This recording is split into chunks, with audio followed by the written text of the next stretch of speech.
Hello guys, welcome back to my channel. তো দীর্ঘ এক মাস পর কথা মতো নিয়ে চলে আসলাম বহু প্রতীক্ষিত কিউএনএ ভিডিও, যেটার জন্য অনেকেই অধীর আগ্রহী ছিলেন যে ভিডিওটা কবে আপলোড করবো। তো ভিডিওটা শুরু করছি, ভিডিওটা শেষ পর্যন্ত দেখবেন, তাহলে অনেক কিছুই আমার ব্যাপারে জানতে পারবেন।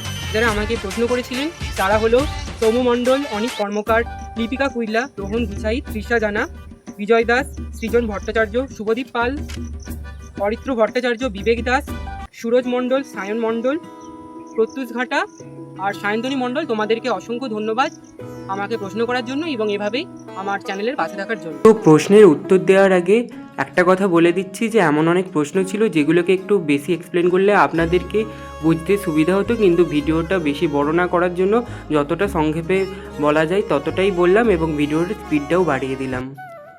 তো আমাদের প্রথম প্রশ্ন করেছে সৌম্য মণ্ডল। সে প্রশ্ন করেছে যে তুমি কবে ইউটিউব চ্যানেল খুলেছিলে এবং তোমার প্রিয় রং আর প্রিয় ঋতু কি।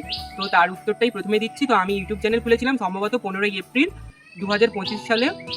আর হচ্ছে যে এটাতেই আমি আমার ক্লাবের জন্মদিনের প্রথম ভিডিওটা আপলোড করেছিলাম। আর আমার প্রিয় ঋতু হচ্ছে শরৎকাল, আর আমার প্রিয় রং হচ্ছে নীল আর সবুজ। রংটাও খুবই প্রিয়। আর 2025 সালে তো চ্যানেলটা খুলেছিলাম, এক বছর অতিক্রান্ত হয়ে গেছে, এখনো 200 সাবস্ক্রাইবার হয়নি। তোমরা কি করছো? তাড়াতাড়ি 200 সাবস্ক্রাইবার অন্তত পূরণ করে দাও। তুই প্রশ্ন করেছে রোহন গুছাই, যে আমার নিয়মিত ফলোয়ার এবং আমার প্রত্যেকটা ভিডিওই দেখে। তো সে জিজ্ঞাসা করেছে যে আমি ড্রোন কবে কিনবো। তো ড্রোন কেনার মতো তো আমার চ্যানেলটা গ্রোথ হয়নি, আর যবে ড্রোন কেনার মতন চ্যানেল গ্রোথ হবে আর আমার সামর্থ্য হবে তখন নিশ্চয়ই কিনবো।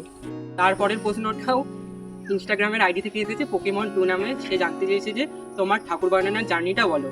তো আমি বেসিক্যালি আমাদের বাড়িতে সরস্বতী পুজো হতো, তখন আমাদের বাড়িতেই ঠাকুর বানানো হতো। তখন সেখানে যিনি ঠাকুর বানাতেন তার দেখে দেখে আমি একটু শিখতাম, আর ছোটোবেলা থেকেই আমার ঠাকুরের প্রতি আগ্রহ ছিল যে কীভাবে বানানো আরে হচ্ছে। তো সেই মতো আর আমাদের পাড়াতে তো সব পুজোই মোটামুটি হলেও দুর্গা ঠাকুরটা তো হতো না, তাই আমরাই শুরু করেছিলাম আমাদের পাড়াতে দুর্গা পুজো, যেটা আমাদের বাচ্চারাই সব কিছু করি, ঠাকুর বানানো থেকে সব কিছু A to Z বাচ্চারাই করি। পরের প্রশ্নটা করেছে অনিক কর্মকার। সে জানতে চেয়েছে তুমি কি এবারে তাহলে দুর্গা পুজো করবে। সম্ভবত না, কারণ আমি তো এখন কলেজে ভর্তি হয়ে গেছি কলকাতায়, সোদপুরে। তো এবার ঠাকুর বানাতে, তো দুর্গা ঠাকুর বানাতে প্রায় 2 মাসের মতন তো টাইম লাগে। এবার কতটা তো আর সময় দেওয়া যাবে না আর বলেই মনে হয়, কারণ একটু চাপও আছে কলেজের।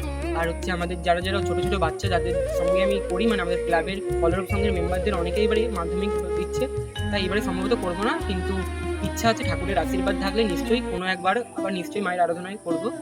আর তার পরিবর্তে আমরা এইবারে কালী পুজো করবো ছোট করে। তবু কালী পুজোতেও কিছু কিছু আকর্ষণীয় জিনিস রাখবো, যেটা আপনাদের সাথে আমরা পরে শেয়ার করবো। ভিডিওটা যেহেতু অনেকটাই বড় হয়ে গেছে তাই সবার প্রশ্নের উত্তর এই ভিডিওতে দেওয়া সম্ভব হলো না, তাই বাকিদের প্রশ্নের উত্তর আমি এই কিউএনএ ভিডিওর বাকি পার্টগুলোতে দেবো, তাই সবাই দেখবেন।